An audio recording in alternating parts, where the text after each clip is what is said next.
அதிர்ஷ்டம் ஜோதிட ராசி நேயர்கள் அனைவருக்கும் செந்தில் பாபுவின் வணக்கம். மாசி மாதத்திற்கான பலன்களை பார்க்க போகின்றோம். பிப்ரவரி மாதம் 13ஆம் தேதி முதல் மார்ச் மாதம் 14ஆம் தேதி வரை உள்ள நாட்களுக்கான பலன்கள். இனி ராசிகளுக்கான பலன்கள். தங்களது விருப்பங்களை நிறைவேற்றுவதற்காக அயராது பாடுபடும் மிதுன ராசி அன்பர்களை தங்களது ஜென்ம ராசியில் செவ்வாயும், ராசிக்கு 9 மற்றும் 10ஆம் இடத்தில் ராசி அதிபதியான புதனும், ராசிக்கு 10ஆம் இடத்தில் சுக்கிரன் மற்றும் ராகு பகவானும், ராசிக்கு விரயஸ்தானத்தில் குரு பகவானும் அமர்ந்து இருப்பதால் மிதுன ராசி அன்பர்களது நிர்வாகத்திறன் நன்கு வெளிப்படுத்துவதற்கு ஏற்ற காலமாக தற்சமயம் உள்ளது. தாங்கள் செய்யும் தொழில் மற்றும் வியாபாரத்தில் தங்களது கடின முயற்சியால் நல்ல முன்னேற்றம் கிடைக்கப் பெறுவீர்கள். சில மிதுன ராசி என்பவர்களுக்கு வெளிநாட்டு வேலைவாய்ப்பு அமையும். ஏராளமான பொருள் வரவும் தனவரவும் ஏற்படும். நல்ல இன்பகரமான வாழ்க்கையினை வாழ்வீர்கள். வீட்டிற்கு தேவையான புதிய பொருட்களும் நகைகளும் வாங்குவதற்கும் வாய்ப்புகள் உண்டு. செய்யும் தொழிலில் நல்ல நிம்மதி கிடைக்கும். பந்தயத்திலும் எளிதில் வெற்றி பெறுவீர்கள். சில மிதுன ராசி என்பவர்கள் வீடு, வண்டி, வாகனம் போன்றவைகள் வாங்குவதற்கும் வாய்ப்புகள் உண்டு. எதிர்பாராத வகையில் வெளிநாட்டில் உள்ள நண்பர்கள் மூலமாகவும் உதவிகள் கிடைக்கும். குடும்பத்தில் உற்சாகம் அதிகரித்து காணப்படும். பொது நண்பர்கள் ஏற்படுவார்கள்.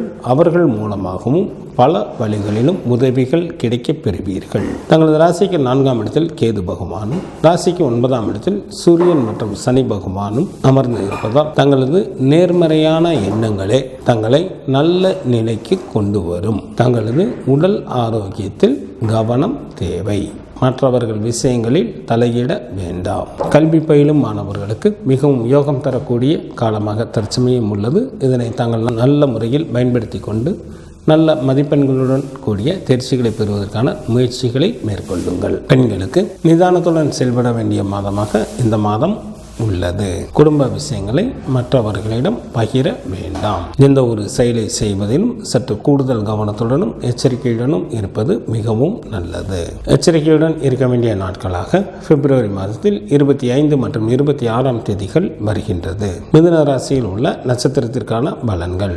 மிருக சீரிஷம் நட்சத்திரத்தில் பிறந்தவர்களுக்கு சிறப்பான மாதமாக இந்த மாதம் அமைந்துள்ளது. தாங்கள் செய்யும் தொழிலில் நல்ல லாபங்களை சம்பாதிப்பீர்கள். தேவைக்கு மேலேயே பொருள் வரவும் தனவரவும் இருக்கும். திருவாதிரை நட்சத்திரத்தில் பிறந்தவர்களுக்கு இந்த மாதத்தில் வரவுக்கு மீறிய செலவுகள் ஏற்பட வாய்ப்புகள் மிக அதிகம். எனவே சரியான அளவில் திட்டமிட்டு நடந்து கொண்டால் மட்டுமே தங்களது பொருளோ அல்லது பணமோ விரயமாவதிலிருந்து காப்பாற்ற இயலும். புனர்பூசம் நட்சத்திரத்தில் பிறந்தவர்களுக்கு இந்த மாதத்தில் வேலையின் காரணமாக அடிக்கடி வெளியூர் பயணங்கள் மேற்கொள்ள நேரிடும். திட்டமிட்டு செயல்படுங்கள். இல்லையெனில் அவைகள் வீண் அலைச்சல்களாக மாறிவிட வாய்ப்புகள் உண்டு. மாசி மாதத்திற்கான சுப தினங்களாக பிப்ரவரி மாதத்தில் 13, 14, 20, 21, 22, 23 மற்றும் 24ஆம் தேதிகளும், மார்ச் மாதத்தில் 1, 2, 3, 4, 7, 8, 9, 12 மற்றும் 13ஆம் தேதிகள் வருகின்றது.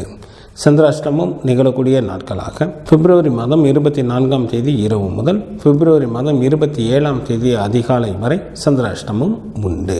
காலபைரவர் வழிபாடு தங்களது இடர்பாடுகளை நீக்கும். மகாலட்சுமி வழிபாடு தங்களது சிறப்பினை தரும். பிப்ரவரி மாதம் 13ஆம் தேதி முதல் மார்ச் மாதம் 14ஆம் தேதி வரை உள்ள மாசி மாதத்திற்கான சுப முகூர்த்த தினங்கள். மாசி மாதம் 4ஆம் தேதி பிப்ரவரி மாதத்திற்கு 16ஆம் தேதி ஞாயிற்றுக்கிழமையும், மாசி மாதத்திற்கு 5ஆம் தேதி பிப்ரவரி மாதத்திற்கு 17ஆம் தேதி திங்கட்கிழமையும், மாசி மாதத்திற்கு 7ஆம் தேதி பிப்ரவரி மாதத்திற்கு 19ஆம் தேதி புதன்கிழமையும், மாசி மாதத்திற்கு 11ஆம் தேதி பிப்ரவரி மாதத்திற்கு 23ஆம் தேதி ஞாயிற்றுக்கிழமையும், மாசி மாதத்திற்கு 18ஆம் தேதி மார்ச் மாதத்திற்கு 3ஆம் தேதி ஞாயிற்றுக்கிழமையும், மாசி மாதத்திற்கு 19ஆம் தேதி மார்ச் மாதத்திற்கு 4ஆம் தேதி திங்கட்கிழமையும், மாசி மாதத்திற்கு 25ஆம் தேதி மார்ச் மாதத்திற்கு 9ஆம் தேதி ஞாயிற்றுக்கிழமையும், மாசி மாதத்திற்கு 26ஆம் தேதி மார்ச் மாதத்திற்கு 10ஆம் தேதி திங்கட்கிழமையும், மாசி மாதத்திற்கு 28ஆம் தேதி மார்ச் மாதத்திற்கு 12ஆம் தேதி புதன்கிழமையும் சுபமுகூர்த்த தினங்களாக வருகின்றது. மாசி மாதத்திற்கான விரத நாட்கள். சுக்லபட்ச சதுர்த்தி திதியானது மார்ச் மாதம் 3ஆம் தேதி வருகின்றது. சுக்லபட்ச சஷ்டி திதியானது திதியானது மார்ச் மாதம் 5ஆம் தேதி வருகின்றது. சுக்லபட்ச ஏகாதசி திதியானது மார்ச் மாதம் 10ஆம் தேதி வருகின்றது. சுக்லபட்ச பிரதோஷமானது மார்ச் மாதம் 11ஆம் தேதி வருகின்றது. சங்கடகர சதுர்த்தி திதியானது பிப்ரவரி மாதம் 16ஆம் தேதி வருகின்றது. கிருஷ்ணபட்ச சஷ்டி திதியானது பிப்ரவரி மாதம் 18ஆம் தேதி வருகின்றது. கிருஷ்ணபட்ச ஏகாதசி திதியானது பிப்ரவரி மாதம் 24ஆம் தேதி வருகின்றது. கிருஷ்ணபட்ச மகா பிரதோஷமானது பிப்ரவரி மாதம் 25ஆம் தேதி வருகின்றது. மாசி மாதத்திற்கான கார்த்திகை விரதமானது மார்ச் மாதம் 5ஆம் தேதி வருகின்றது. மாசி மாதத்திற்கான அமாவாசை திதியானது பிப்ரவரி மாதம் 27ஆம் தேதி வருகின்றது. மாசி மாதத்திற்கான பௌர்ணமி தேதியானது மார்ச் மாதம் 13ஆம் தேதி வருகின்றது. இந்த மாதத்தில் வாஸ்து நாள் உண்டு. மாசி மாதத்திற்கு 22ஆம் தேதி மார்ச் மாதம் 6ஆம் தேதி வியாழக்கிழமை காலை 10:06 முதல் காலை 10:42 வரை வாஸ்து செய்வதற்கு உகந்த நேரமாக உள்ளது. மாசி மாதத்திற்கான கிரகங்களின் நிலைகள்: சூரியன் மற்றும் சனி பகவான் கும்பராசியில் அமர்ந்தும், செவ்வாய் மிதுன ராசியில் அமர்ந்தும், குரு பகவான் ரிஷப ராசியில் அமர்ந்தும், சுக்கிரன் மற்றும் ராகு பகவான் மீன ராசியில் அமர்ந்தும், கேது பகவான் கன்னி ராசியில் அமர்ந்தும் பலன்களை வழங்குகின்றனர். புதன் பிப்ரவரி மாதம் 26ஆம் தேதி இரவு வரை கும்பராசியில் அமர்ந்தும், பிப்ரவரி மாதம் 26ஆம் தேதி இரவு முதல் மீனராசியில் அமர்ந்தும் பலன்களை வழங்குகின்றார். சந்திரன் மகம் நட்சத்திரத்தில் அமர்ந்து பலன்களை வழங்க தொடங்குகின்றார்.